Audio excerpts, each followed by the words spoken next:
Next जो आपकी book है जी फाइनेंशियल मैनेजमेंट, उसमें एक टॉपिक आपका आ रहा है वर्किंग कैपिटल मैनेजमेंट। किसी भी कंपनी का बिजनेस तभी चल सकता है अगर आप उसमें वर्किंग कैपिटल को मैनेज करके चलो। मोस्टली कंपनी में फाइनेंशियल मैनेजमेंट का यही काम होता है, जो फाइनेंस मैनेजर होते हैं पैसे की कमी कभी भी बिजनेस में ना आए, क्योंकि डेली बेस पे जो डेली ट्रांजेक्शन आपको उन्हें करनी है वो पैसे के साथ ही होंगी। अगर आपके पास प्लस में पैसा पड़ा है तभी वो डेली ट्रांजेक्शन या डेली ऑपरेशन हो सकते हैं, अगर पैसा ही नहीं है तो ऑपरेशन होंगे ही नहीं। तो कंपनी जब भी कहीं पर इन्वेस्टमेंट करती है तो वर्किंग कैपिटल को पहले मैनेजमेंट करती है कि हमारे पास पैसे की कमी कभी भी ना आए। इन्होंने लिखा भी आपके पास, working capital has been defined as the firm investment in current asset. Current asset में हम कितना पैसा लगा रहे हैं, क्योंकि डे टू डे ऑपरेशन इन्हीं से कंप्लीट होने वाली है। ज़्यादातर तो हम ऐसे भी बोल सकते हैं अगर आपके पास ये लिक्विड में पैसा अवेलेबल हो ऑलवेज थोड़ा बहुत, तो कंपनी के बिजनेस में कभी प्रॉब्लम्स नहीं आती। जैसे कैश बैंक बैलेंस आपके पास हो तो बिजनेस जो है स्मूथली बेस पे चलता चला जाता है। इन्होंने लिखे हैं उसके बाद definition and feature of working capital. Current asset comprise all asset that the firm accept to convert into cash within the year. This includes cash and bank balance, marketable securities, account receivable, inventories, option enable to। Inventory के option भी आपके पास enables हैं, क्योंकि जो आपके पास stock में सामान पड़ा है उसको बेच के आप पैसा इकट्ठा कर सकते हो। ये सारी चीज़ें वर्किंग कैपिटल में आती हैं। इसके फीचर इन्होंने लिखे हैं कि working capital decisions are typically short term financial decision. Working capital आपके शॉर्ट टर्म डिसीजन है, पैसा कहाँ पर इन्वेस्टमेंट कर रहे हो, कितनी जल्दी इसको कैश में कन्वर्ट कर रहे हो।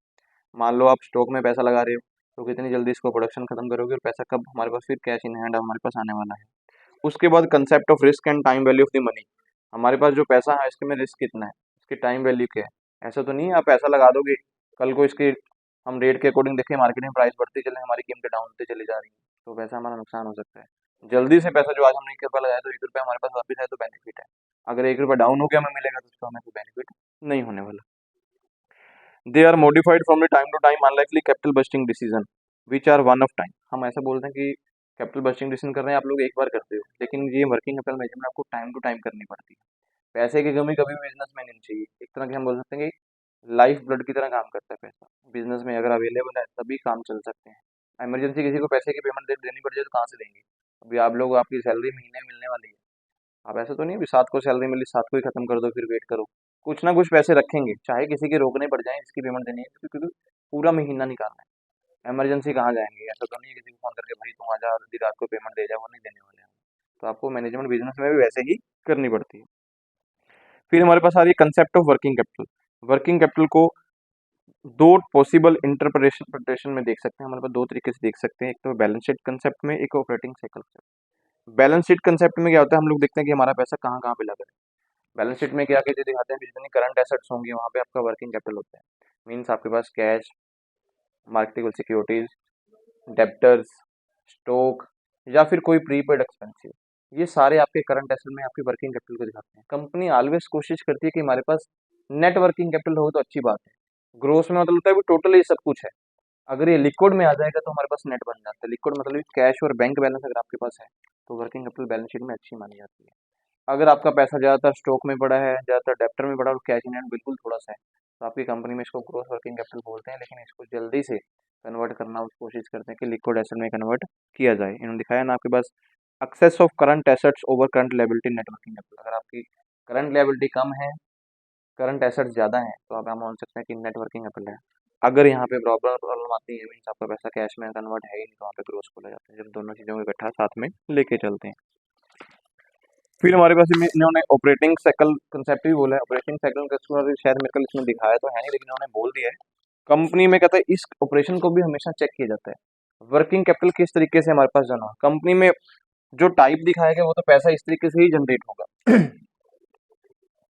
कैश मान लीजिए चाहे बैंक बैलेंस मान लीजिए, कंपनी का ऑलवेज से पैसा सबसे पहले किसमें जाता है, रॉ मटेरियल में जाता है। रॉ मटेरियल कितनी जल्दी फिनिश गुड्स में कन्वर्ट होने वाली है। फिनिश गुड्स से हो सकता है कि ये सीधा पैसा आपके पास आ जाए कि कस्टमर के साथ, नहीं तो ये ऑप्शन यहाँ पर भी चली जाती है। डेप्टर, डेप्टर का पैसा हो सकता है कुछ डिस्काउंट, ऐसे डेप्टर जो बैड डेट्स में ही कन्वर्ट भी हो सकते हैं, जो पैसे नहीं देंगे हो सकता है कि डेप्टर से आपको पैसा सीधा मिले। ये प्रोसेस है साइक्लिंग कंसेप्ट, इसको भी कंपनी को मैनेज करना जरूरी होता है। किन किन लोगों को कितने कितने टाइम के लिए उधार देने वाले हो, अगर सेल आप कर रहे हो तो कैश में कितनी सेल करने वाले हो, कितनी जल्दी रॉ मटेरियल का पैसा फिनिश गुड्स में जाएगा, फिर फिनिश गुड्स में कन्वर्ट होगी रॉ मटेरियल, कितनी जल्दी फिनिश गुड्स आप बेचोगे भी, उसके लिए मार्केटिंग जरूरी है। अगर अच्छी मार्केटिंग होगी तब भी ये वर्किंग कैपिटल मैनेज हो सकती है। अगर मार्केटिंग अच्छी नहीं है, गुड्स बना के रखते चले जाओगे, पैसा कन्वर्ट ही नहीं होगा। धीरे धीरे आपका पैसा जो है ब्लॉक एसेट में जाना फिर स्टार्ट हो जाता है। तो कंपनी में बिजनेस चलाना है तो इस चीज़ को प्रॉपर ध्यान में रखा जाता है। ऑलवेज कंपनी इन्वेस्टमेंट करेगी तो कुछ सोच समझ के किसी प्रोडक्ट के ऊपर इन्वेस्टमेंट करते हैं। हम लोग एग्जांपल देना चाहें तो ऐसा भी ले सकते हैं, कभी देख लो कोई कंपनी प्रोडक्ट उतारती है तो डायरेक्ट धड़ल्ले से प्रोडक्ट नहीं लेके आते, सिंगल सिंगल या कुछ पीस लेके आएंगे। अगर लोगों की डिमांड निकलेगी तो फिर वो प्रोडक्ट लेके आएंगे, बहुत ज़्यादा मार्केट में आपको मिलना स्टार्ट हो जाएगा। पहले तो नई चीज़ जब भी आएगी कुछ ही होंगी, कुछ लोग जिनको टेस्ट करने को मिलेगा, फिर उनके टेस्ट से उनको बेनिफिट नजर आ रहा होगा कि लोग और भी ऑर्डर लगा रहे हैं, फिर वो सामान आएंगे, अदरवाइज सामान मार्केट से मिलने ही बंद हो जाते हैं। Working capital and it's management. Company में कहता जो भी वर्किंग कैपिटल होगी इसकी मैनेजमेंट करना जरूरी है। अगर मैनेजमेंट नहीं करते तो बिजनेस के ऑपरेशन हमारे रुक सकते हैं। वर्किंग कैपिटल में लिखा है कि लाइक कैश एंड डेब्ट्स, जो भी हमारे पास पैसे हैं किसी भी बिजनेस की हेल्दी लाइफ के लिए वर्किंग कैपिटल का होना जरूरी है। इसके ऑब्जेक्टिव इन्होंने लिखे हैं, सबसे पहले take care of your account receivable, हमेशा अपने अकाउंट रिसीवेबल जो उनका प्रॉपर ध्यान रखिए, जिनसे पैसा लेना टाइम से पैसे लेते चले जाइए। मीटिंग ऑब्लिगेशंस, जो भी आपकी जिम्मेवारी है उनको कंप्लीट कीजिए, क्योंकि जो डेली खर्चे हैं आपको करने ही पड़ेंगे। जैसे कि आपके एम्प्लॉयज हैं, डेली बेस पे कुछ ना कुछ उनके लिए खर्चे होते हैं, आप खर्चे करोगे नहीं तो वो भागना स्टार्ट हो जाएंगे, तो ये फिर आपकी जिम्मेवारी बनती है। फंडिंग फ्लेक्सिबिलिटी, आपके पास किसी एक फंड के ऊपर आप निर्भर नहीं होने चाहिए, फ्लेक्सिबिलिटी होनी चाहिए, पैसा कहीं से भी इकट्ठा करना पड़े तो कर सकते हैं। जैसे बोले कैश कमी हो गई, बैंक में पैसा पड़ा होना चाहिए, बैंक से नहीं है तो शॉर्ट टर्म लोन आपके पास अवेलेबल होना चाहिए जो इजीली बेस पे आपको मिल जाना चाहिए। कई बार कमी हो ही जाती है, जिनसे पैसे लेने अपने पैसे नहीं दिए तो आपका काम रुक सकता है, तो आप शॉर्ट टर्म में पैसा कहाँ से इकट्ठा कर सकते हैं, वो भी ध्यान रखना होगा। Forecasting cash flow, cash flow को फोरकास्ट करते चले जाइए, कैश पेमेंट और कैश शिफ्ट में डिफरेंस नहीं होना चाहिए। जितने टाइम का आपने किसी से उधार लिया है उससे कम टाइम का किसी को उधार दो, क्योंकि जिसको उधार दिए हैं वो आना जाने जरूर करेगा पैसे देने में। जिसको आपने भी पैसे देने हैं तो आपको अगर पहले ही उससे ग्रेस पीरियड ज्यादा मिल जाएगा तो बेनिफिट है। आपने जिसको पैसे देने हैं उसका 5 दिन का टाइम पीरियड, आपने किसी को 14 दिन का उधार दे दिया तो प्रॉब्लम क्रिएट हो जाएगी। तो वहाँ पे आपको हमेशा मैनेजमेंट करनी ही पड़ती है। डायनेमिक डिस्काउंटिंग, हमेशा कोशिश कीजिए जो काम हो रहा है डायनेमिक बेस पर होनी चाहिए डिस्काउंटिंग। किसी बंदे को अगर कोई डिस्काउंटिंग वजह से ग्रेस पीरियड बढ़ा रहे हो तो सोच समझ के बढ़ाने जरूरी है कि हमारा बिजनेस को सफर कर पाएगा या नहीं कर पाएगा। डिटर्मिनेंट्स ऑफ वर्किंग कैपिटल, किसी भी कंपनी में वर्किंग कैपिटल भी कौन कौन सी चीजें डिटरमिन की जाती हैं। सबसे पहले नेचर ऑफ द बिजनेस, आपका बिजनेस किस प्रकार का है, वर्किंग कैपिटल उसी हिसाब से चाहिए। अगर आपका बिजनेस टोटली कैश वाला है तो आपको टोटली कैश की जरूरत ही करना है। अब आपका बिजनेस टोटली उधार वाला है तो वहाँ पे भी आपको थोड़े बहुत पैसे की जरूरत है, लेकिन आप ध्यान रखेंगे कि ऐसा ना हो कि सारा का सारा पैसा ही हम लोग उधार में ही छोड़ के रख दें। जैसे अभी बैंकों में, बैंकों लिए गवर्नमेंट ने भी प्रोविजन रखी हुई है, कोई भी बैंक जैसे रजिस्टर्ड होता है सीएलआर और एसएलआर में उसको काम करना होता है, सीएलआर नहीं होता सॉरी सीआरआर होता है। कोई भी बैंक इकोनॉमी में आएगा, कैश रिजर्व रेशियो होती है, उसको बैंकों को अपना पैसा आरबीआई के पास रखना पड़ता है। इसकी रेशियो लगभग 4 से 4.5 के बीच में, मे बी शायद 4.25% है आज के टाइम में लगभग।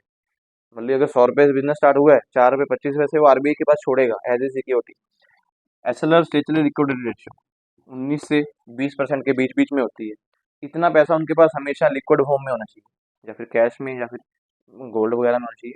और जब भी बैंक में काम रुके ना, आप कभी भी पैसे में लेने चले जाओ, बैंक आपको मना नहीं करता कि मेरे पास पैसे नहीं है, उनके पास पैसे अवेलेबल होते हैं। मतलब कि 100 रुपए में 19 रुपए तो उनके पास अवेलेबल है अपना डेली बिजनेस चलाने के लिए।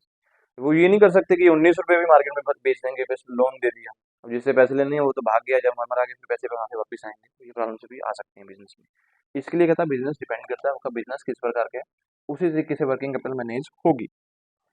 फिर आता है वॉल्यूम ऑफ द बिजनेस, आपकी बिजनेस कितनी बड़ी है वो भी मैटर करता है। बिजनेस अच्छा है, रोटेशन अच्छी है, तो वर्किंग कैपिटल प्रॉपर तरीके से चल चलेगी।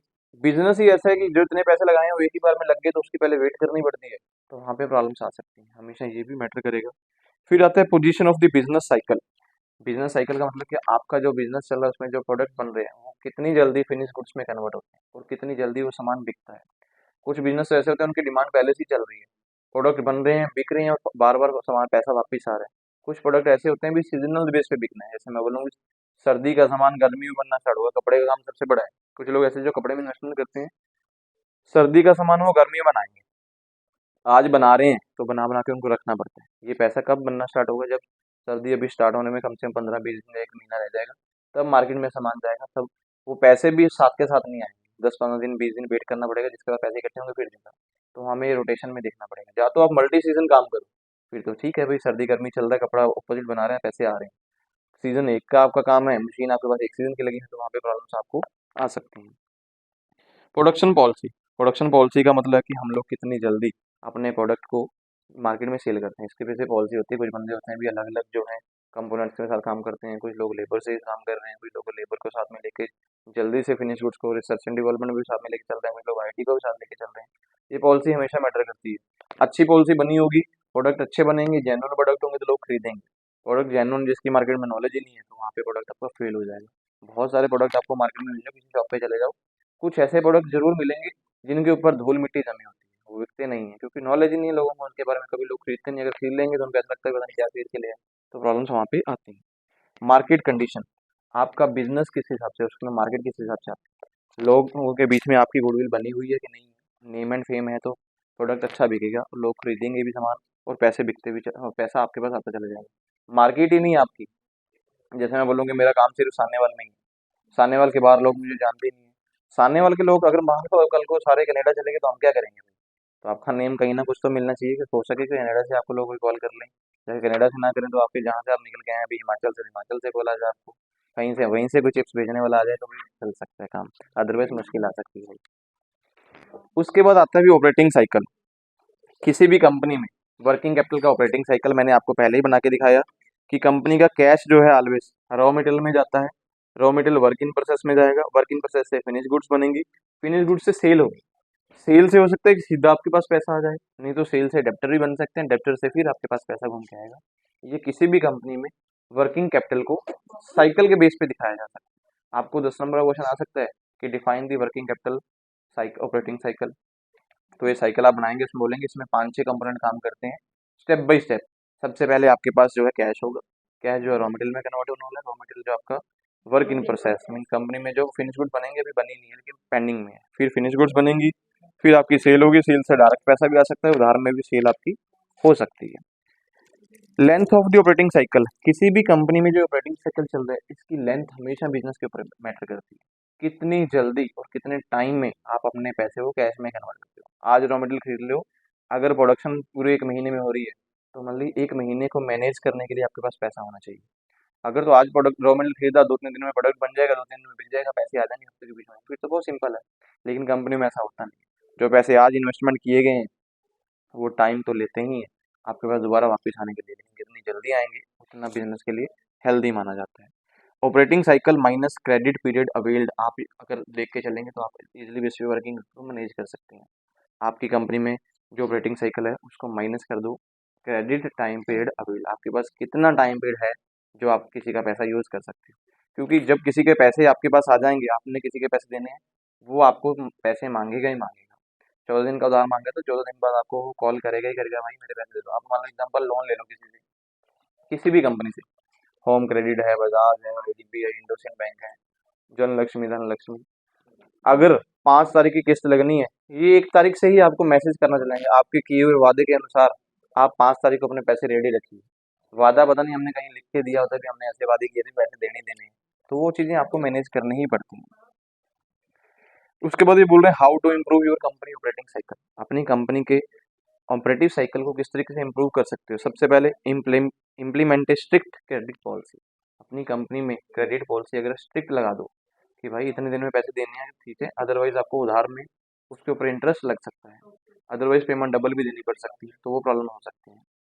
उसके बाद reduce the time paid on payment terms, payment करने की जो कंडीशंस और उसके ऊपर जो टर्म्स लिखे हुए हैं उनको टर्म्स को कम किया जाए तो आपको बेनिफिट हो सकता है। कुछ कंपनी में ऐसा होता है ना, जिनसे आपने उधार में सामान खरीद लिया, वो उसमें कंडीशन रखते हैं कि इतने दिन में आपको हमें पेमेंट देनी है, नहीं दोगे तो इतने परसेंट एक्स्ट्रा देने पड़ेंगे। तो वो टर्म्स अगर कम हो जाए, आपके ऊपर बर्डन कम हो जाए, वो टर्म्स कब तब कम हो सकती हैं अगर मार्केट में आपकी गुडविल बनी हुई है। फ्रेश काम करने आए तो टर्म्स कम नहीं होंगे, टर्म्स आपके ऊपर ज़्यादा ही होने वाले हैं। क्विकली सेल ए कंपनी इन्वेंट्री, जल्दी से कंपनी की इन्वेंट्री को सेल करने की कोशिश कीजिए। मेरे कंपनी के जो प्रोडक्ट हैं फिनिश गुड्स वाले, जितनी जल्दी बिकेंगे उतनी जल्दी आपका ऑपरेटिंग साइकिल अच्छा रहेगा। अगर सामान आपके पास पड़ा रह गया तो प्रेसिंग जो एफिशिएंसी है वो डाउन होती चली जाएगी। 1-2 नंबर का क्वेश्चन में दिखाया उन्होंने, लिक्विडिटी वर्सेस प्रॉफिटेबिलिटी। लिक्विडिटी क्या होती है, आपके पास having enough money in form of cash to meet your financial obligation, alternately easy with assets can be converted into cash, इसको लिक्विडिटी बोलते हैं। कितनी जल्दी अपने पैसे को आप कैश में कन्वर्ट करते हैं, ये लिक्विडिटी लेवल होता है। अगर किसी भी कंपनी का लिक्विडिटी लेवल डाउन है तो प्रॉफिटेबिलिटी ऑटोमेटिक डाउन हो जाएगी। दूसरा इन्होंने बोला प्रॉफिटेबिलिटी, कौन सी कंपनी है जिससे आपको रेवेन्यू आप लोग अपने एक्सपेंसिव को खत्म करके रेवेन्यू बना सकते हो, ये प्रॉफिटेबिलिटी। जितने खर्चे करोगे उससे ज़्यादा प्रॉफिट होगा, खर्चे करोगे नहीं तो प्रॉफिट होना नहीं। लेकिन पहले ज़रूरी है कि लिक्विडिटी होना। जितनी जल्दी आप पैसे को इकट्ठा करोगे, मतलब कैश में कन्वर्ट करोगे, तो कंपनी इजीली बेस पे चलती चली जाएगी, अदरवाइज कंपनी की प्रॉफिट भी डाउन होने के चांसेस हो जाते हैं। ये था आपका छोटा सा टॉपिक वर्किंग कैपिटल वाला जो हुआ खत्म। कोई पॉइंट ऐसा है पूछने वाला तो देखिए।